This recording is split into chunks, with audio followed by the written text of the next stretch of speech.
Are you a travelpreneur who dreams of building a thriving business that gives you more time, financial freedom, and the flexibility to work from anywhere? Then you're in the right place, my friend. This is the Passports, Profits, and Pixie Dust podcast. I'm Lindsay and I've built multiple six-figure businesses while traveling the world, living life on my terms, and helping women entrepreneurs do the same. Whether you're a travel advisor, an online business owner, or someone looking to add more adventure and income to your life, this podcast is here to guide you. Each episode, I'll bring you business strategies that actually work, productivity hacks, branding and marketing expertise, and plenty of pixie dust fun to help you create a business that fuels your passion for both profits and travel. So if you're ready to scale your business, attract more leads, and build a brand that lets you work from anywhere in the world, let's dive in and create and own your magic together. Hey friend, welcome back to another episode of Passports, Profits, and Pixie Dust, the podcast where we talk all things travel business, marketing, mindset, and building a business that actually supports the life you want to live, whatever that looks like for you. I'm your host, Lindsay Dollinger. I'm the travel agency owner of At Last I See the World Travel. I am also still a high school Spanish teacher by day and a business coach and someone who just loves finding ways to work smarter and not harder. Today's episode is one I've wanted to record for a while because anytime I share behind the scenes look at my business, people are fascinated. And I'm the same way with other people. I want to see and hear what's working for people and what are they doing and how can I apply that to my own business and make it work for me.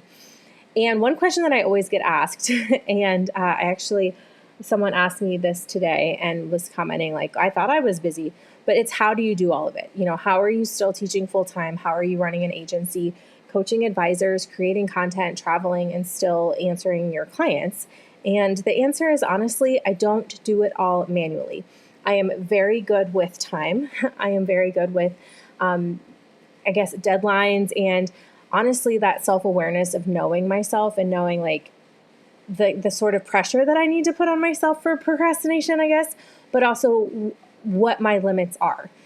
And I've learned that the hard way, but all of that to say, I don't do everything manually. I really have leaned in over the years, especially to having AI help me, but buying templates and automating things and just how can I make this simpler and easier for me, working smarter, not harder. And a big piece of that is I automate as much as humanly possible. So before I dive in, I want to make something really clear. Automation does not replace relationships. Automation creates space so I can build better relationships and spend my time doing things that like I have to be the one physically, humanly doing versus the things that I can delegate or I can automate to technology. Most of it is technology. That's a huge difference. So today I'm going to pull back the curtain and share everything I automate in my travel business, the tools I use, and why I think every travel advisor should be automating and embracing automation, whether you're brand new or you're 6 figures, 7 figures into your business. So let's dive in. I think sometimes automation gets a bad reputation because people hear automation automatically picture robotic emails and cold customer service or AI pretending to be human. And that's not what I'm talking about here. I'm talking about automation meaning simply letting technology handle the repetitive tasks that don't require your brain energy, your brain effort, you actually physically doing the things. So things like sending reminders, delivering information, organizing your clients, following up, creating itineraries, scheduling appointments. None of those things require me to set up my computer every single time that I do them. Instead, I spend my time where I'm actually valuable and I have to be doing the things, such as helping clients make decisions, getting on the phone and talking to a supplier to solve a problem, finding amazing vacations and matching things with my expertise, building relationships. That's where I want my energy going. So the biggest automation in my business is my CRM. My CRM, I have a lot of things set up, and I'm going to talk about what those are in just a second, but I have a lot of those things set up in my CRM. I currently use Turn, and honestly, it has completely changed the way I run my agency. Every client moves through a workflow. So instead of asking myself, what email do I send next? Or do I have any deadlines coming up? And trying to pull those things out of my brain and worrying that I'm forgetting something, the system already knows because I have the system set up to work for me. So as soon as I move a trip into the next stage, the next email is already scheduled. My clients get consistent communication every single time. so that I'm able to keep the same level of service for everyone, so that one client doesn't talk to another and be like, well, I never, she never told me that. No one falls through the cracks this way. And this was, I think, the biggest reason that I actually moved to a CRM was because I was afraid that I was going to miss a deadline and I was going to be responsible for my client's trip being canceled, or I was going to miss telling them about mobile passport control, or heck, something even more serious, like that they needed a visa for something, or reminding them to renew their passports. So the automation is going to save you time and energy and help you make even less mistakes. One of my favorite automations is my client email workflows. So I've been working on these for a really long time. And I'm going to tell you what this looks like, but I will be completely honest. I bought a lot of these when I was very first was starting out from Corinne Johnson in, what does she call hers? The Cruise Business Blueprint, but I actually bought them before I joined Cruise Business Blueprint as well. It's kind of a mouthful. But I bought them directly from her on her Travel Biz Boss website. So I bought those, and I bought those way back when I was still using TravelJoy. And it was really eye-opening. I'm like, people send all these emails, people automate all these emails.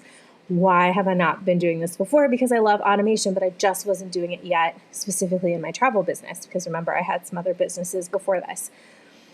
So once someone books with me, they're not just left wondering what happens next. Instead, they're going to receive emails throughout the planning process. Things telling them like what happens after booking. When will I be in contact? These are, like giving them a timeline, giving them all of the information that they need. I have all of that pre-scheduled and in templates.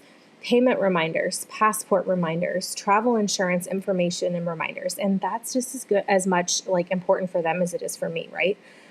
Cruise checklist, Disney planning timelines, packing reminders, final trip documents, welcome home emails as well, and those follow-ups. Every trip does have different workflows. So I have, workflows specifically for ocean cruises, river cruises, Disney, all-inclusive. I have one that's general FIT. I have one for all-inclusives. I think I already said all-inclusives. I'm trying to think if there's anything else, like broad. I think those are my big, broad workflows. And then over time, I've split and added like mini workflows for certain cruise lines. So Norwegian check-in is going to be different than Carnival, than Royal, than Celebrity, etc. So I have, some different workflows for those. I also have a couple different workflows for some different river cruise companies. Disney, I've split into, Walt Disney World's my main seller, but I have Aulani now and Disneyland. Yeah, and then I have one for Disney Cruises. And then I just made one for Universal. Okay, so like I said, all of this doesn't need to be done at I would pick the thing that you're selling the most of and start that first, is what I'm trying to say. These emails are going to answer questions before clients even think to ask them. And here's what's funny. People will often email me saying, thank you so much for thinking of this, when really it was my automation doing the remembering, not me. My Disney Cruise Line, not Disney Cruise Line, I'm sorry. My Walt Disney World booked, I think, is my longest one. My automations for that workflow, I guess I could look it up, but I think it's like 50 emails. It's a lot because there's a lot of stuff to know for Disney. Now, they're not all toggled to automatically send. And when I mean automatically send, I have certain ones that send as soon as the trip is booked.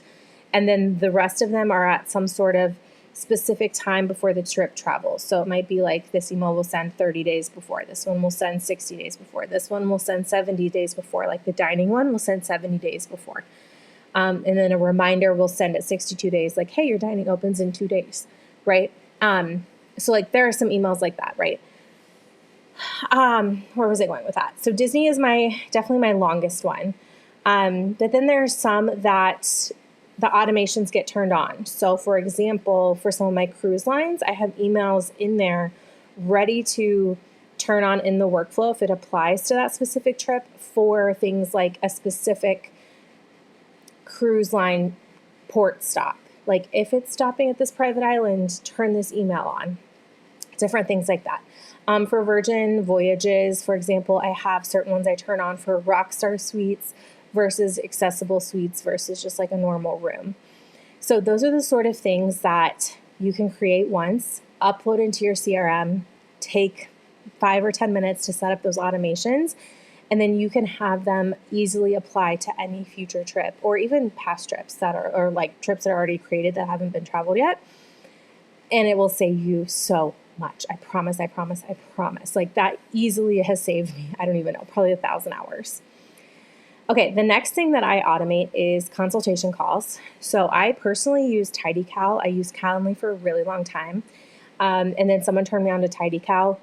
Essentially, it's the same thing, but it's a one-time lifetime fee. And it was like, I don't know, $20 or something, super cheap. And before that, I was paying $110 a year for Calendly. I also know Turn has scheduling built into it. So if you're using Turn, check into that and see if that's going to do what you need it to do. I like TidyCal because I also obviously have this podcast. So I have slots for podcast guests that are different days than client calls. And then also I have coaching calls that people can buy or that my team gets for the women in my travel agency. So anyway, I have a bunch of different consultation calls. I do that through TidyCal, like I mentioned, and I automate almost everything surrounding that call. So when someone books a consultation, they will automatically receive the confirmation email, a calendar invite, reminders a day before and 1 hour before, with the instructions in it, with the Zoom already linked in it. And then after the call, I have follow-up emails I can set up as well. So I don't have to remember to send any of it. It just happens, which means every potential client has a consistent experience, whether it's a Monday morning, whether they book in the middle of the night, it doesn't matter, right? And we want that. We want that consistent service and those reminders, because that also, again, saves you time. So you're not showing up on a call that someone forgot about because you didn't send a reminder. My team gets the automations too. So that's what I mentioned. It's not just for my clients. My travel advisors also receive the automations not only through the calls, but I also automated part of my onboarding sequence with them. So when a new travel advisor joins my agency, they get put into a 30-day email sequence. I put a little tag on them in Flowdesk that says, "At last I see the world travel agent." And then that starts them into dripping out an email a day for 30 days where they get a little lesson, a link to a resource, some encouragement from me, a training reminder, something like that, so that they could take, I also provide an onboarding packet. It's extensive. Things are linked. They can take that and run with it, or they can also follow along with the day-by-day drips, and then they can also just save those in their email and then go back to them if they want to reference them. So people learn little by little instead of overwhelming them on day one, and that's honestly one of the things I'm proudest of that I built into my training, because I think it gives everyone the same foundation no matter when they join, which is really huge for me. Templates. So I mentioned this a little bit already when I was talking about my CRM, but I don't write the same email twice, ever. If I answer the same question more than once or twice, it's going to become a template. So some things that I have templates for are answering questions about planning fees, travel insurance, cruise deposits, final payments. I actually have one, and I got these from the Cruise Business Blueprint. That's my cruise deposit and my final payment email for separated by cruise lines, which is really nice. Required documents, room category questions, shore excursion, recommendations, dining reservations, packing, airfare transfers, travel protection. The list goes on forever. So I can go in and I can customize them for each client and make different tweaks. But instead of starting from scratch at the very beginning and being like, oh, and then having to send a second and third email, you can take the time to craft something that is really great, save it into your CRM, and then pull it up when it's time to email that. The other great thing to remember is this doesn't have to be perfect from day one. You can go in, I just went in and tweaked something about a Disney World email. I'm not going to be able to remember what it was, but it was something about a recommendation for a restaurant. And I was like, ooh, I need to add this one because it's new. So I went in and I tweaked that email. So now my future clients going to Disney World are going to get, an even better version of that email that I just keep building on as I work. Let's talk AI, because yes, I absolutely use AI, and it doesn't run my business, but it helps me, and it helps me a lot. So inside term, I use the built-in AI to create itineraries and polish destination information. It gives me a great starting point that I can then personalize for each client. That's that, and then using like the automation features is largely what I do in turn. I know there's a ton, and it's actually been a very hot button discussion recently because they recently added levels of AI usage as of July 1st of this year, so very new, of the AI. I don't do, like I said, I don't use a lot of those extra features. Should I probably look into it a little more? Because like I said, I do love using AI, yes, but it just hasn't been like a priority for me right now. But use it, try it out. Don't be afraid of AI, especially when companies are taking the time to build it into their things that you already use and love. Why would you not? Outside of my CRM, I also use AI to help brainstorm content ideas. I use it very heavily in my content planning. This is something I just did a training for my travel agents and showed them how I use ChatGPT along with Canva, along with like my own graphics and images and B-roll, but also some from Rita Perez's, what does she call it? I get all the names mixed up. The Cruise Content Library. I have some stuff from her and some other things that I've bought on Etsy. And I use that to create content. And I do it in a very easy, simple way, and it works really well for me. I also use AI to outline podcast episodes like this one, to organize my thoughts, to rewrite drafts when I feel stuck in emails, especially responding to people. And I want them to sound a little bit more polished, or take out some of the emotion of this if you're feeling like hot-headed and you want to respond. I use it a lot when communicating with the different insurance companies, travel insurance companies, and with Carnival, when all this stuff went down with my dad's fall. So the ways that you can use AI right now really are kind of endless. And if you are not doing it, I'm afraid that you are going to be left behind. So this is my encouragement to you. Just start and give it a try. And if you hate what it puts out, you don't have to use it, right? But just see what it comes up with, see how you can tweak it and make it your own, and go from there. I turned the light on in the background if you're watching this live time, and there's like a beam of light streaming in, but oh well, we're going to go with it. Okay. So that's it. That's AI. Actually, one more thing I want to say about AI. The important thing is this. AI always gives me a first draft. It's not my final draft. My personality, my experience, my recommendations, those still come from me, and those are still going to come from you as well. Clients aren't hiring ChatGPT. They're hiring Lindsay. They're hiring you. AI just helps me get to the finish line faster and helps me save some of that energy and that brain space for the things that actually need it to be saved for. Scheduling everything. Scheduling software is another lifesaver. Instead of emailing back and forth 17 times, does Tuesday work? How about Thursday? No, friend, no. If you're doing any sort of call, have a call link. We are over. I honestly, I have not worked with businesses before if they don't have a call link. When I was looking for a travel lawyer to put together all my my contracts. I shouldn't have recorded this podcast episode later at night for me. I'm a morning podcaster. But so my brain's a little fried. I apologize. But I was looking around for a lawyer, and I had reached out to Tom Carpenter's team, who I ended up going with. But I had also reached out to a second one because I'm like, I always want to do my due diligence and see. And he didn't have a scheduler. And I was just like, hard no. We're not doing this. I don't have time for this. So have the scheduler if you're doing that.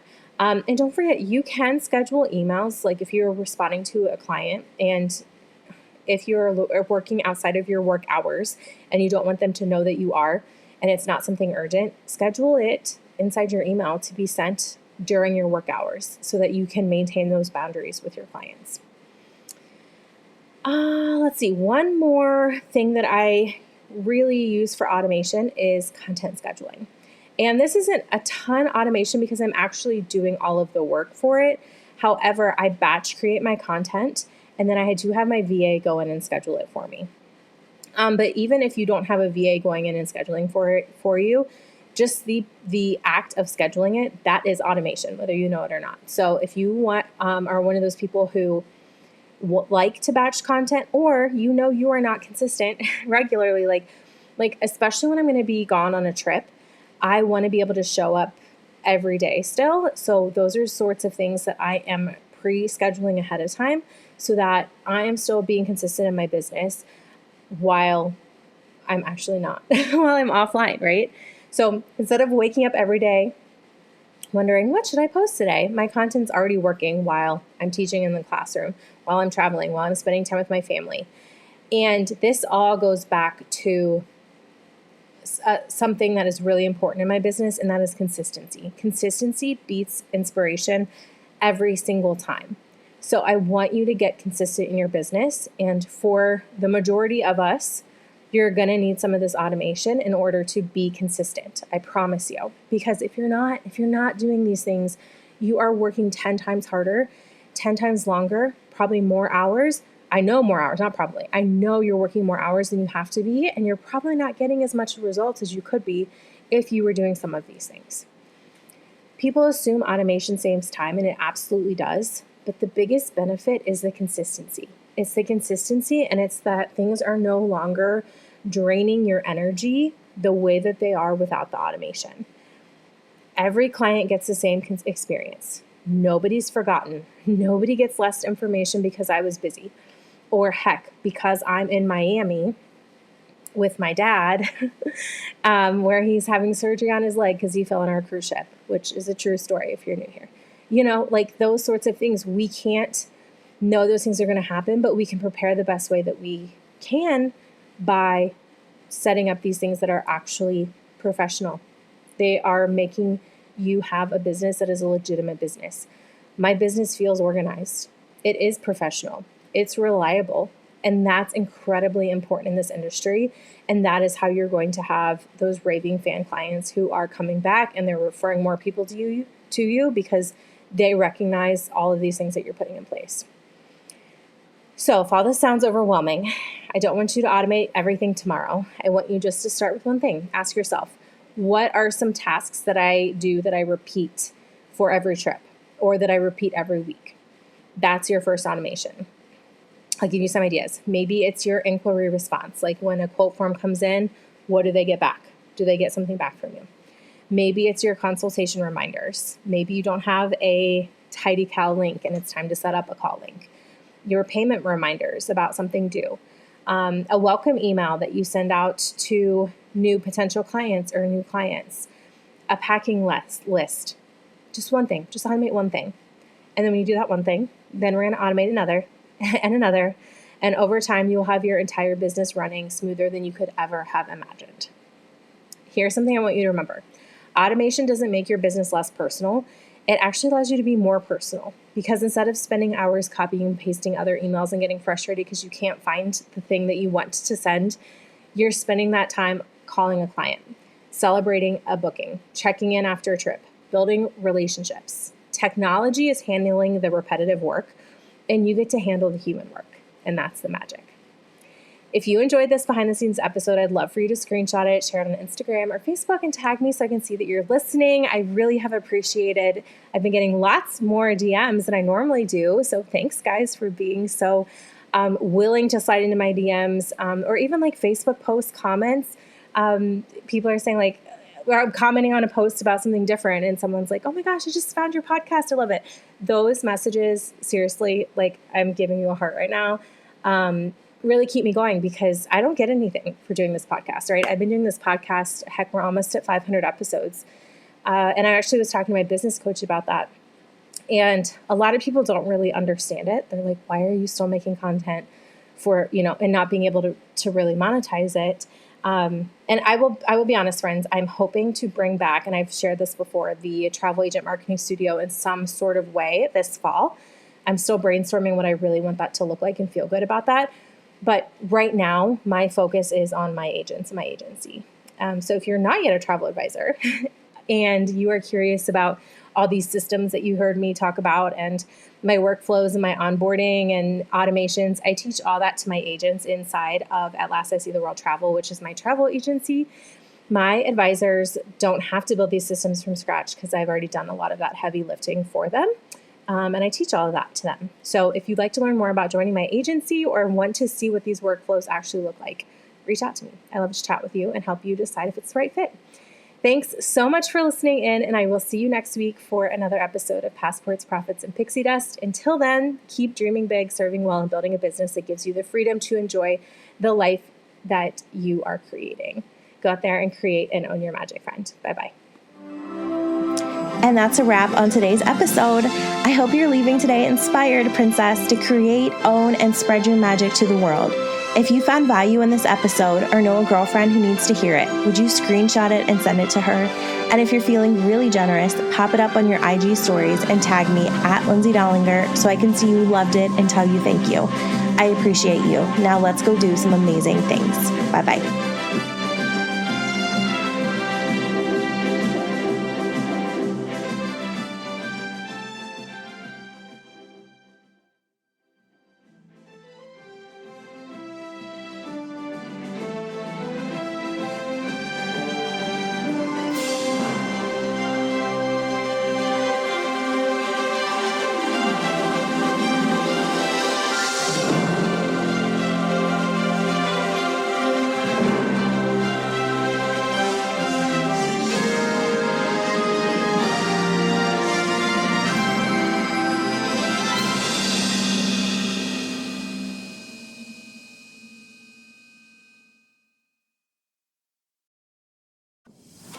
Hey, fellow Disney lover, are you looking for magical, comfy fashion? Then you need to check out Bella Bling's shop. Bella Bling's size-inclusive line is perfect for park hopping, princess races, or just adding a bit of everyday magic into your life. Much of the artwork of this comfortable clothing line is hand-drawn, unique artwork. I know this because I watch my sister do it. Yes, this is my sister's shop, and she takes so much time and care into everything that she creates. Every single piece is special. So again, whether you are just getting excited, going to the parks, whether you're getting ready to run a race, or whether you just want to add a little bit of Disney fashion into your life, make sure you check out Bella Bling's adorable, comfortable styles. Visit www.bellablingshop.com. You know I'll put that in the show notes for you. And make sure you use code PODCAST, all capital letters, to get 10% off your first order. Tag me when you get it, and I want to see what you decide.